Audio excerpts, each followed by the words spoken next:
Gore in horror films is nothing new, and is consistent in pretty much all of the horror fads that have come and gone. Slasher films like Halloween, supernatural films like The Exorcist, or science fiction blends like The Thing and Alien. No matter the fad, gore has been there in horror, and with it, shock factor. And nothing stirs up an audience more than shock factor.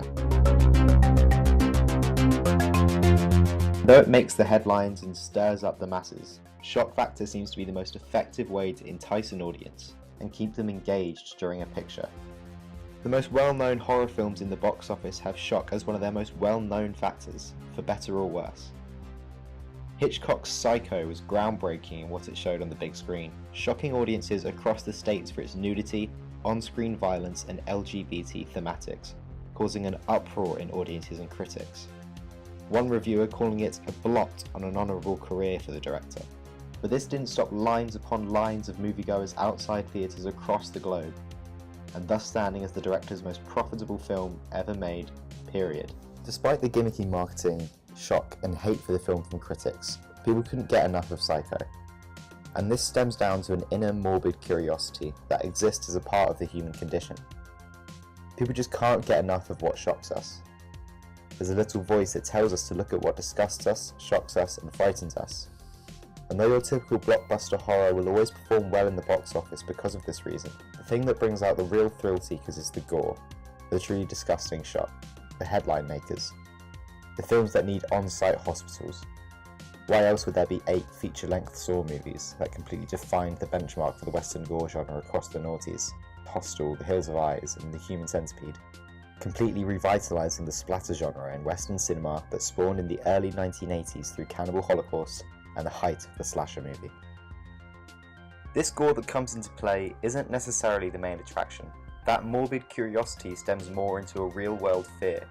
A mental shock or assault of the audience is what attracts people, not necessarily that splatter of blood or spill of entrails. Theatre practitioner Antonin Artaud believed that by facing our fears in the theatre, it allowed us to use it as an insight into ourselves, learn more about our own feelings, and overcome our fears. He did this in his theatre pieces by assaulting the audience with surreal, violent, and disturbing imagery, sound, and experiences in what he called the theatre of cruelty. Much of this theatre didn't involve gore, but still attracted audiences because of the mental assault Artaud's work offered, because of a natural morbid curiosity that is satisfied in a safe environment. As a natural descendant of the theatre in the creative space, this translates into cinema even in the modern day, where an audience wants to see what's wrong with the world, shown to them in a safe and enclosed environment to gratify a natural human need to see the shocking. For the same shock factor, gore is interchangeable with emotional or personal shock.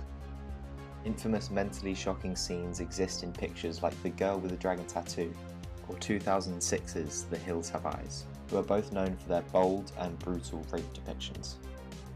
There are countless films that live in infamy because of their mentally disturbing content, one of the most well-known being Spazojevic's A Serbian film, which takes no shame in the brutality of a hyperbolic underground Eastern European porn industry, to the extent of showing visually the protagonist being tricked into intimacy with his own son.